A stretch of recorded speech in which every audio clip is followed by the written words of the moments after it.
दोस्तों, तुर्की और अजरबैजान दोनों को पाकिस्तान का सपोर्ट करना अब महंगा पड़ रहा है। दोनों देशों की मीडिया के अंदर इस समय बवाल मचा हुआ है। अब अजरबैजान की मीडिया ने भारत के द्वारा आर्मीनिया को जो डिफेंस सिस्टम सप्लाई किए हैं उसको लेकर कई टिप्पणी की है। तो वहीं दूसरी तरफ तुर्की से अब भारत इंडिगो के साथ जो डील थी उसको भी खत्म करने जा रहा है और फाइनल टाइमलाइन इसकी जारी कर दी गई है।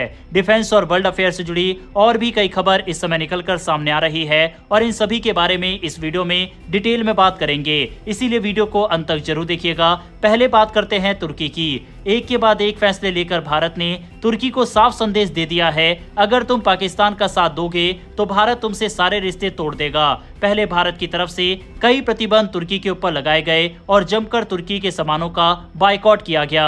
अब जिसका डर तुर्की को सबसे ज्यादा था, एविएशन सेक्टर से भारत तुर्की से सभी रिश्ते अब खत्म करने जा रहा है। तुर्की के द्वारा पाकिस्तान की ड्रोन और कई तकनीकी सहायता ऑपरेशन सिंदूर के दौरान की गई थी। पाकिस्तान में कई तुर्की के विमान भी हथियार लेकर पहुंचे थे और तुर्की का जहाज भी वहां पर डॉक हुआ था। भारत सरकार ने इस बात को हल्के में नहीं लिया। भारत ने सबसे पहले एक बड़ा कदम उठाया। तुर्की की कंपनी सेल्बी एविएशन का सिक्योरिटी क्लियरेंस यानी सुरक्षा अनुमति रद्द कर दी गई। सेल्बी एविएशन इंडिया के 9 इंटरनेशनल एयरपोर्ट पर काम कर रही थी, जिसमें दिल्ली जैसे बड़े एयरपोर्ट भी शामिल थे। ये कंपनी एयरपोर्ट पर ग्राउंड हैंडलिंग का काम करती थी, यानी यात्रियों का सामान संभालना, विमान के नीचे और बाहर के काम देखना आदि। लेकिन भारत सरकार ने साफ कह दिया, जिस देश ने पाकिस्तान का साथ दिया उसकी कंपनियों को भारत के एयरपोर्ट्स पर नहीं रहने देंगे। सिविल एविएशन मंत्री मुरलीधर ने भी कहा, ये अब सिर्फ बिजनेस का मामला नहीं रहा, ये देश की सुरक्षा का सवाल है। और इसी के बाद सेल्बी को बाहर निकाल दिया गया और इस एक्शन के बाद ही सबकी नजर इंडिगो की टर्किश एयरलाइन के साथ जो डील है उस पर आ गई थी कि क्या भारत इसको भी कैंसिल करेगा। वहीं अब फाइनली भारत की सबसे बड़ी घरेलू एयरलाइन इंडिगो और तुर्की की टर्किश एयरलाइन के बीच जो समझौता था उस पर अब खतरे की घंटी बज चुकी है। इंडिगो ने टर्किश एयरलाइन से 2 बोइंग 777 विमान किराए पर लिए थे। इन विमानों से इंडिगो लंबी दूरी की इंटरनेशनल फ्लाइट चला रही थी, जैसे भारत से लंदन, पेरिस या इस्तांबुल तक। इंडिगो ने सरकार से 6 महीने की मोहलत मांगी थी, लेकिन सरकार ने सिर्फ 3 महीने की आखिरी छूट दी है। यानी अब इंडिगो को 31 अगस्त 2025 तक ये तुर्की वाले विमान वापस करने होंगे।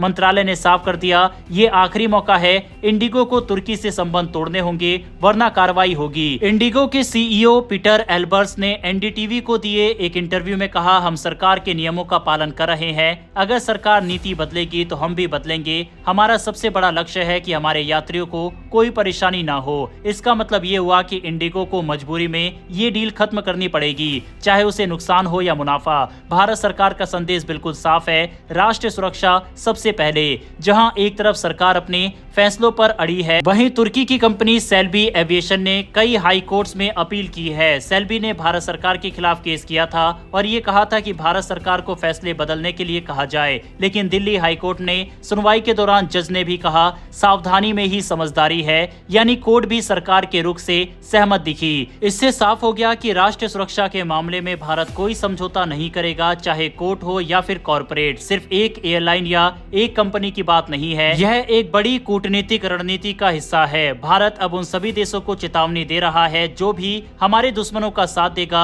उसके साथ हमारे रिश्ते खत्म हो जाएंगे। आने वाले समय में भारत और तुर्की के बीच और भी रिश्ते टूट सकते हैं, जैसे कि फ्लाइट्स की संख्या घट सकती है, व्यापारिक समझौते कैंसिल हो सकते हैं और निवेश पर भी असर पड़ सकता है। भारत अब उन देशों के साथ ही मजबूत रिश्ते बनाना चाहता है जो भारत के हितों का सम्मान करते हैं और आतंकवाद के खिलाफ साथ खड़े होते हैं। ऑलरेडी भारतीय टूरिस्ट भारी संख्या में तुर्की की यात्रा करना अब बंद कर चुके हैं। सरकार के द्वारा उठाए गए ये सभी कदम सराहनीय है। आपकी इस पर क्या राय है, कमेंट बॉक्स में लिखकर बताइएगा। बढ़ते हमारी अगली खबर की तरफ, जो कि पाकिस्तान के दूसरे हितैषी अजरबैजान से आ रही है। दरअसल साल 2022 में आर्मीनिया ने भारत से करीब $720 मिलियन यानी लगभग 6000 करोड़ रुपए की डील की थी। इस डील के तहत उसे 15 आकाश 1S बैटरियां और 400 मिसाइलें मिलनी थी। लेकिन जैसे ही ये खबर बाहर आई, अजरबैजान के कुछ बड़े मीडिया चैनलों जैसे कैलिबर.az और अजर न्यूज ने इस डील को मजाक में ले लिया। उनका कहना था कि ये पुराना सिस्टम है,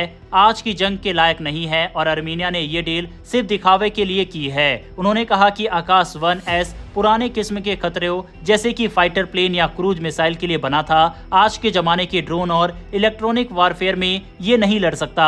लेकिन ऑपरेशन सिंदूर के दौरान पाकिस्तान की ओर से ड्रोन मिसाइल और चीनी बनाए हुए PL-15 मिसाइल भारत की तरफ भेजे गए, लेकिन भारत पहले से तैयार था।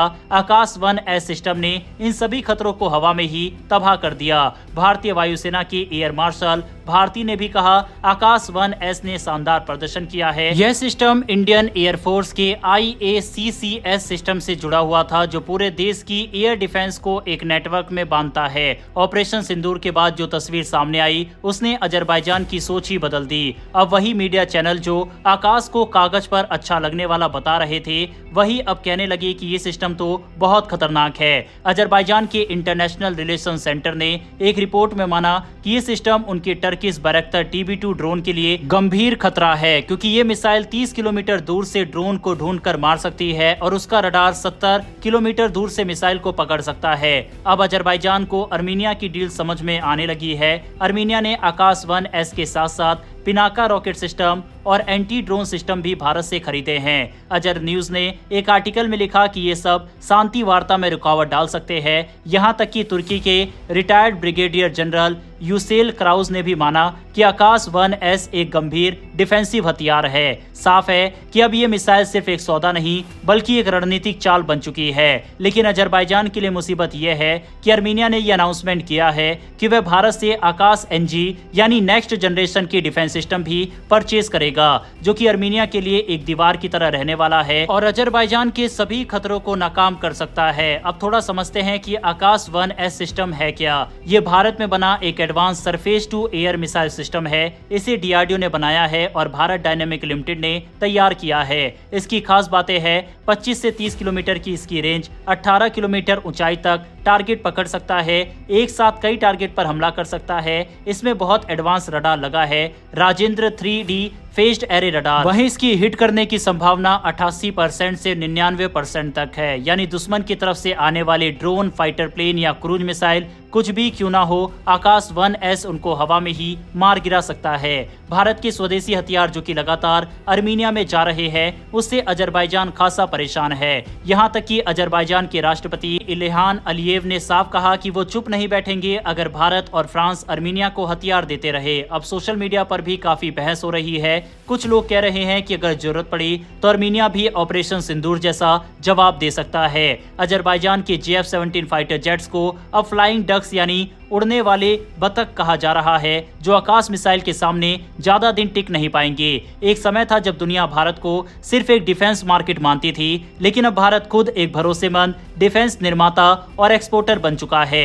आकाश 1S इसका ताजा उदाहरण है। जो सिस्टम कभी बेकार समझा गया, वही अब दुश्मनों को डराने वाला हथियार बन चुका है। बहरहाल दोस्तों, भारत के द्वारा जिस तरह से अब तुर्की और अजरबैजान के खिलाफ एक्शन लिया जा रहा है, इस पर अपनी राय कमेंट बॉक्स में लिखकर बताइएगा। अगर आपने इस वीडियो को यहाँ तक देखा है तो वीडियो को लाइक करके हमारी आने वाली डेली डिफेंस और वर्ल्ड अफेयर से जुड़ी ऐसी वीडियो के लिए नीचे दिए गए सब्सक्राइब बटन को प्रेस कर बेल आइकन को जरूर दबा ले। फिर मिलेंगे ऐसी एक नई वीडियो के साथ। धन्यवाद। जय हिंद, जय भारत।